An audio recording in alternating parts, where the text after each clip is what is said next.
The Amalfi Coast sun warmed my skin as I dipped my feet in the infinity pool. 18 months without a break had left me desperate for this moment. Just me, the Mediterranean view, and absolutely zero responsibilities. I'd silenced my notifications except for emergency contacts. That's why my heart sank when my phone vibrated against the lounge chair. Maybe it was Mom. She'd been having those dizzy spells again.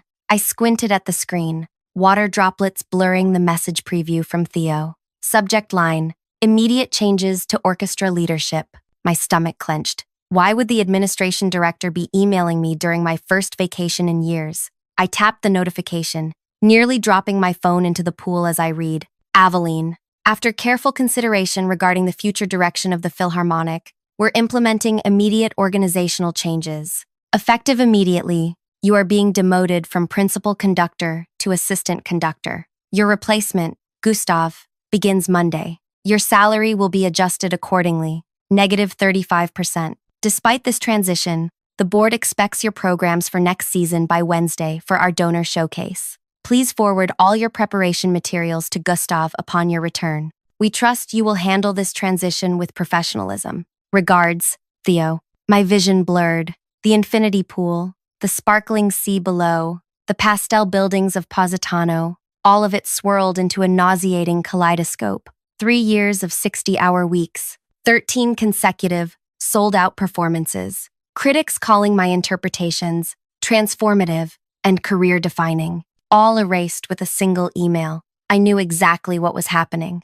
Theo had been livid when the Musical Observer wrote that our orchestra's meteoric rise from regional obscurity to international recognition is almost entirely attributable to Aveline Rousseau's revolutionary interpretation techniques, rather than administration's supposedly visionary leadership.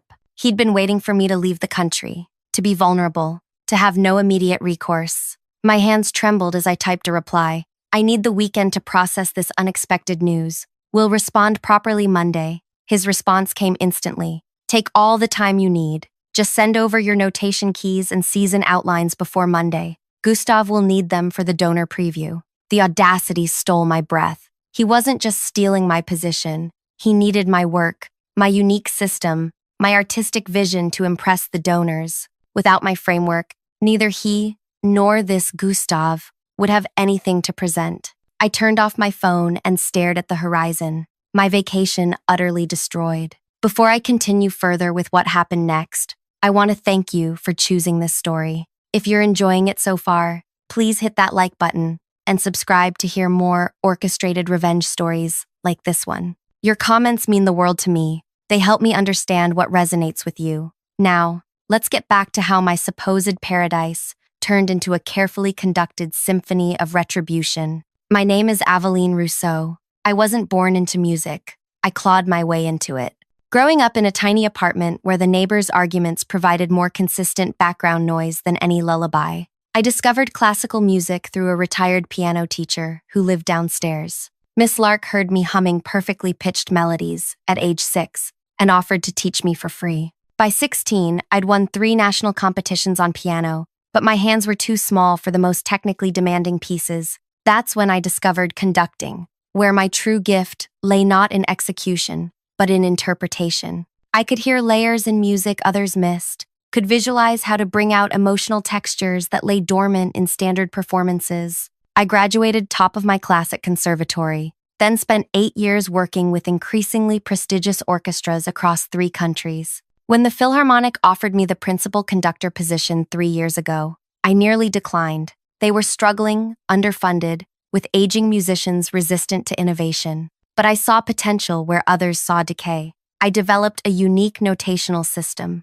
something that went beyond standard musical notation. My method involved color-coded markings, unconventional dynamic indicators, and timing annotations that transformed how musicians approached familiar pieces. The first season, attendance increased 37%. By year 3, we were selling out every performance, with critics traveling from major cities to witness our revolutionary interpretations. What no one outside the orchestra understood was how much my unique system underpinned this success. Theo originally championed me, took credit for discovering me, but as acclaim shifted toward my contributions rather than his visionary leadership, His support curdled into resentment. 2 months before my vacation, he cornered me after a particularly triumphant performance of Stravinsky. "Quite the show tonight," he said, his smile tight. Though perhaps a touch too experimental in the third movement, several board members mentioned it. "Really? Which ones?" I asked, knowing he was lying. The audience seemed quite moved by that section. "Just concerns. Nothing serious." He adjusted his tie. "By the way, my nephew Gustav just completed his conducting fellowship at Eastman. Brilliant young man. I've invited him to observe our process." I should have seen it then. The warning signs. Gustav began appearing at rehearsals, watching from the wings, taking notes. Young, handsome, traditionally trained, the perfect, uncontroversial replacement. What Theo didn't understand, what he couldn't possibly know, was that my system wasn't transferable, not without my explicit guidance. During contract negotiations the previous year, my lawyer had insisted on one peculiar clause. All unique notational systems and interpretative methods developed by the conductor remain her intellectual property and require explicit permission for use by third parties. The board had dismissed it as standard artistic protection language. Theo had barely glanced at it before approving. Why would he care about technical minutiae when he was focused on budgets and donor relations? That night in Positano, I sat on my balcony watching lights twinkle along the coastline. I could fight this, beg for my position back, plead my case to sympathetic board members. That's exactly what Theo expected. For me to grovel, to compromise, to accept some humiliating partial reinstatement. My phone buzzed again. A message from Luisa, our first violinist. "Is it true? Gustav just emailed everyone saying he's taking over Monday. What's happening?" Then another from Miguel, principal cellist. "The entire string section is in revolt. We're meeting tonight. Tell us what to do." I realized Theo had miscalculated badly. He thought the orchestra was loyal to the institution, not to me. He was wrong, but having the musicians protest wouldn't be enough. The board controlled the money, and Theo controlled the board. I needed something irrefutable, something that couldn't be argued away or politicized. That's when I remembered the contract clause. My system, the very foundation of our recent success, was legally mine, not the orchestra's, not Theo's, and certainly not Gustav's. I opened my laptop and began drafting a letter. Not a resignation, not a threat, just a straightforward intellectual property notification. My heart raced with a strange mix of terror and exhilaration. Was I really going to risk everything I'd built? Was I prepared to detonate my career for the sake of justice? The donor showcase was scheduled for Wednesday, just 4 days away. Every piece utilized my notation system. Without it, the musicians couldn't perform a single measure as rehearsed. Gustav couldn't interpret my markings. No one could. That was the entire point of my system. If I withdrew permission to use my intellectual property, the showcase would collapse. The season would collapse. The orchestra might even collapse. I closed my laptop without sending anything. Was revenge worth destroying what I loved? That night, I barely slept. At dawn, I walked down to the beach, letting the gentle waves lap at my ankles as the sun crested the horizon. I thought about all those childhood days practicing while other kids played outside, the scholarships I'd fought for, the competitions where judges said I was technically proficient but lacks the necessary gravitas, code for too female, too young. I'd earned my position through talent and relentless work, not connections or privilege. What Theo was doing wasn't just unfair, it was theft. Theft of my opportunity, my artistic vision, my future. I returned to my hotel room, sat down at the small desk overlooking the sea, and reopened my laptop. The words flowed now, clear and precise. I outlined exactly which elements of my system were protected, cited the relevant contract clauses, and formally withdrew permission for use by any conductor other than myself. My finger hovered over the send button. Once I did this, there would be no going back. I pressed send. The message whooshed away with a finality that left me lightheaded. I titled the email simply, "As requested." The intellectual property notification was the only attachment. I shut my laptop, walked to the bathroom, and splashed cold water on my face. My reflection stared back, eyes wide with the enormity of what I'd just done. 3 years of work, possibly my entire career, balanced on the edge of a knife. My phone immediately lit up with a call from Theo. I silenced it and placed it face down on the nightstand. Then I did something that surprised even me. I changed into my swimsuit, grabbed a towel, and headed to the beach. If my career was about to implode, I might as well enjoy these last moments of my vacation. The Mediterranean wrapped around me like liquid silk as I swam further from shore than I'd ever dared. When exhaustion finally caught up, I floated on my back, staring at the cloudless sky. For the first time in years, I allowed myself to simply exist, not planning, not analyzing, not striving. Upon returning to my room hours later, I discovered 17 missed calls and 32 text messages. I ignored them all and ordered room service. Whatever tsunami I'd unleashed could wait until tomorrow. That night, I slept better than I had in months. The next morning, I woke to 93 notifications. My thumb hovered over the screen before I decisively powered off my phone entirely. I had 2 days left of my vacation, and I intended to savor them. I spent that day exploring Positano's winding streets, eating gelato, and admiring local artwork. On my final day, I took a boat tour around the coast, marveling at the rugged beauty of the cliffs meeting the sea. Not once did I check my messages. Only when my flight touched down back home did I finally power on my phone. It immediately began vibrating continuously as a backlog of notifications flooded in. 47 missed calls from the CEO, Ileana. 23 voicemails. 61 text messages. The timing couldn't have been worse for them. The donor showcase was scheduled for tomorrow morning. Every piece utilized my notation system. Without it, the musicians couldn't perform a single measure as rehearsed. The first message from Ileana, timestamped minutes after I'd sent the notification. Call me immediately. The most recent, sent just an hour ago. Please, Aveline, we'll do anything. Just call me back. As I walked through the terminal, my phone rang again. Ileana, I answered without speaking. Aveline? Thank God. Where are you?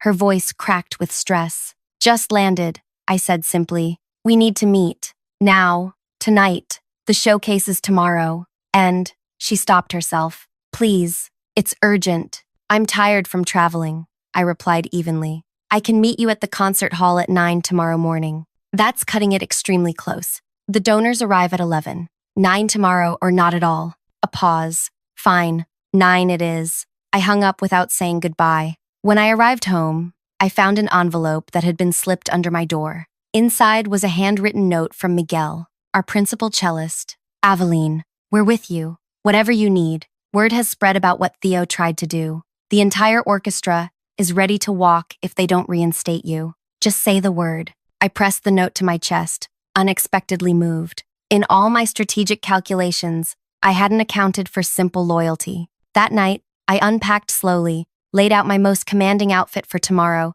and reviewed my options. I needed to appear completely in control, regardless of how this played out. At exactly 9 the next morning, I walked into the concert hall. The atmosphere vibrated with tension. Musicians huddled in small groups, whispering urgently. They fell silent as I passed, offering nods of solidarity. Ileana, Theo, and 3 board members waited for me on the stage. Theo's face was ashen, his usual swagger replaced by a nervous twitch. Aveline. Ileana stepped forward. Thank you for coming. I noticed Gustav sitting alone in the front row of the otherwise empty hall, looking uncomfortable in an ill-fitting suit. I set my bag down carefully. You wanted to meet. Ileana glanced at the board members, then back to me. There seems to have been a misunderstanding regarding your position. No misunderstanding, I replied. Theo informed me I was demoted, effective immediately. He instructed me to hand over my intellectual property to Gustav.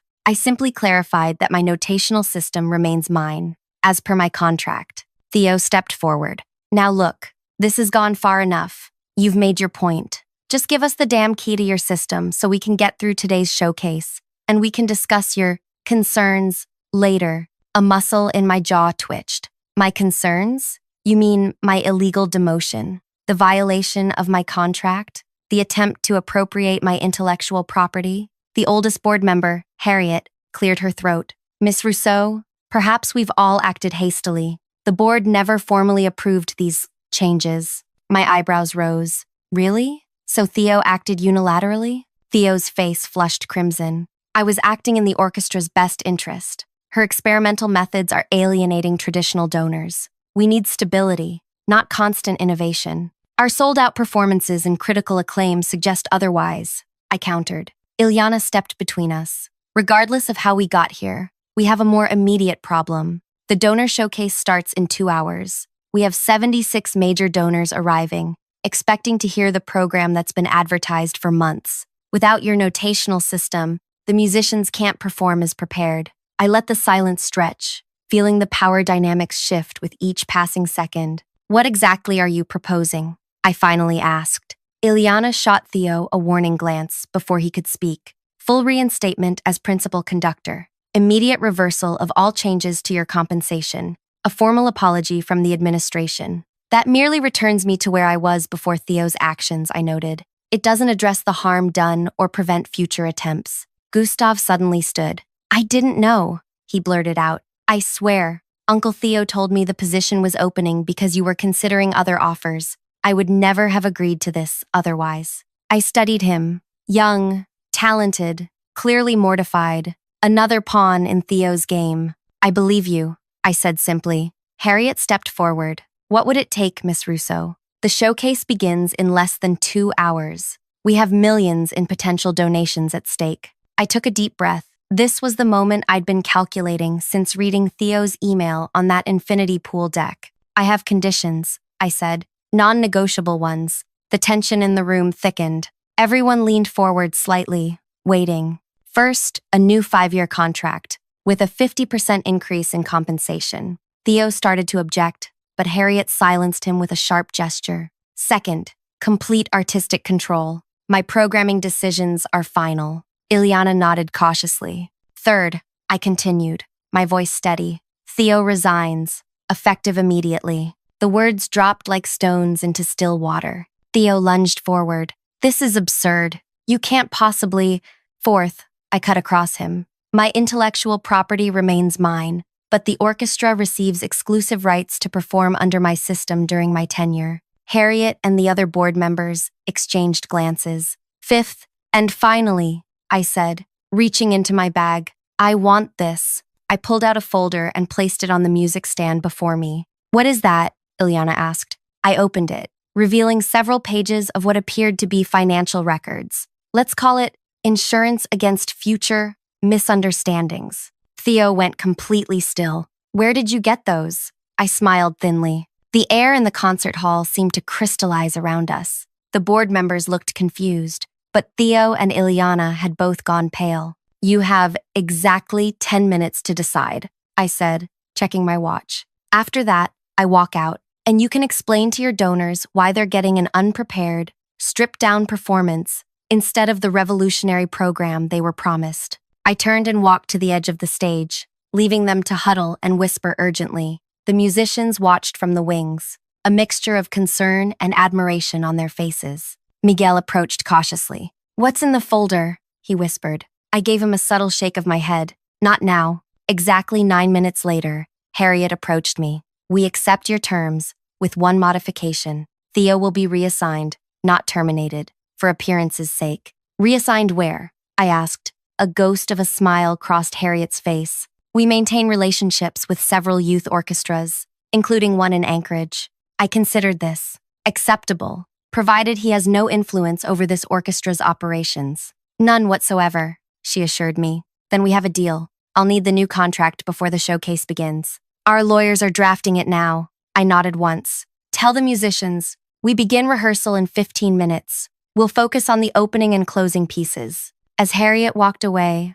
I felt Miguel's presence beside me again. Did you just pull off what I think you did? He asked quietly. I watched Theo storm off the stage, defeat etched in every line of his body. The performance isn't over yet, I replied. The next 2 hours passed in a blur of focused rehearsal. By 11, when the donors began filing into the hall, we were as prepared as possible under the circumstances. I stood backstage, now dressed in my formal conducting attire, watching through a gap in the curtains as Ilyana welcomed the assembled wealthy patrons. The new contract sat signed in my bag. The orchestra waited behind me, instruments ready. Theo was notably absent. As Ilyana introduced me, emphasizing my visionary leadership, I took a deep breath and stepped onto the stage. The applause washed over me as I approached the conductor's podium. I raised my baton, made eye contact with Miguel in the first chair position, and we began. The music soared, imperfect in places, but passionate and alive. I guided the musicians through each movement, using the language we developed together over 3 years of collaboration. At intermission, I retreated backstage, only to find Gustav waiting nervously. I wanted to apologize properly, he said, and to ask, what happens now? To me, I studied him thoughtfully. That depends. Why did you want this position? I love music, he answered simply. I've admired your interpretations since you guest conducted in Vienna last year. Working with this orchestra, even as an assistant, would be an honor. I made a decision. Report to my office tomorrow at 9. We'll discuss the possibility of an associate conductor position. A real one, earned on merit. His face brightened. Thank you. I won't let you down. As he walked away, Ilyana approached. The donors are ecstatic. 3 have already increased their pledges. Good. She hesitated. About that folder. What exactly did you have? I merely smiled. The second half begins in 5 minutes. Shall we? The second half of the performance flowed like liquid gold. Whatever tension remained from the morning's confrontation had transformed into electric energy that vibrated through each note. The musicians played with a ferocity and precision that surpassed even our best rehearsals. When we reached the final crescendo of Mahler's Fifth Symphony, I felt the collective breath of the audience hold, then release in thunderous applause. A standing ovation, not just polite appreciation, but genuine awe. As I acknowledged each section of the orchestra, directing the applause toward the musicians who had stood by me, I caught sight of Harriet in the wings. She was beaming, already calculating the donation pledges this performance would secure. After 3 curtain calls, I finally exited the stage, my body humming with adrenaline and vindication. The musicians followed, exchanging excited whispers and triumphant glances. Ilyana intercepted me before I could reach my dressing room. Phenomenal, she gushed. Absolutely transcendent. The Carmichael Foundation just doubled their annual commitment on the spot. I nodded, accepting her praise with measured dignity. The musicians exceeded all expectations today. We're hosting a small reception for the top donors in the Platinum Lounge. Your presence would be invaluable. Of course, I replied smoothly. I'll join you shortly. In my dressing room, I changed quickly, choosing a sleek black dress that projected elegant authority. As I applied a fresh coat of lipstick, I caught my reflection smiling, a genuine smile, not the tense grimace I'd worn for months while sensing Theo's machinations. Miguel knocked softly before entering. You were magnificent, he said. We all were. Yes, I agreed. We reminded everyone why this orchestra matters. He hesitated, then asked the question I knew had been burning in everyone's minds. The folder, was it really what Theo thought it was? I met his eyes in the mirror. The reception's waiting. Walk with me? The Platinum Lounge buzzed with animated conversations as wealthy patrons discussed the performance, checkbooks metaphorically, and in some cases literally, open. I circulated smoothly among them, accepting compliments and discussing future programming with strategic enthusiasm. Each time someone mentioned the remarkable turnaround of the orchestra under my leadership, I silently cataloged it as another nail in Theo's professional coffin. 2 hours later, as the reception wound down, Harriet approached with a crystal flute of champagne. Preliminary numbers suggest we've secured funding for the entire next season, plus the European tour, she said quietly. The board is extremely pleased with today's outcome. I accepted the champagne. I'm glad to hear it. About Theo's reassignment, she continued, lowering her voice further. The Anchorage Youth Orchestra position has been confirmed. He'll be leaving next week. Good. Harriet studied me carefully. I've been on this board for 27 years, Miss Rousseau. I've never seen anyone maneuver quite so effectively. She tilted her head slightly. Those documents in your folder, may I ask what they contained? I smiled enigmatically. Insurance. Against? Further misunderstandings. Harriet's eyes crinkled with something between admiration and wariness.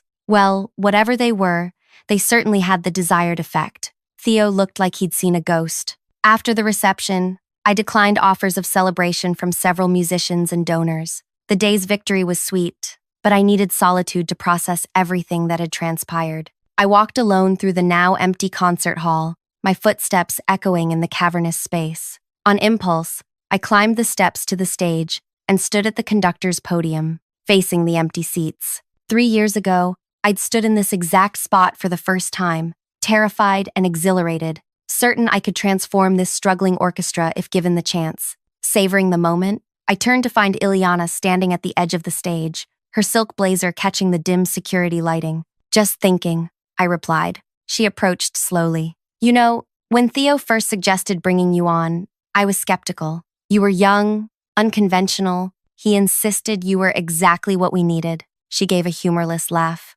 "Ironic that he then tried to dispose of you when you proved him right. Ambition is a curious thing," I said. "It can build or destroy with equal efficiency." Speaking of which, Ileana stepped closer. "I think we both know your folder wasn't just insurance." I remained silent. "The board believes you have financial improprieties on Theo. Embezzlement, perhaps, or misallocation of donor funds. Is that what they think? But that's not it, is it?" Ileana's gaze was penetrating. "Theo has always been meticulous with money, too cautious to risk financial misconduct." I ran my fingers lightly over the conductor's stand. "Does it matter what was in the folder if the outcome satisfies everyone?" "It matters to me," she insisted. "Because whatever leverage you hold, I need to know if it extends beyond Theo." Ah, there it was. Her real concern. "Why don't we discuss this in your office?" I suggested, more comfortable than an empty stage. 10 minutes later, we sat across from each other in the plush confines of the executive office suite.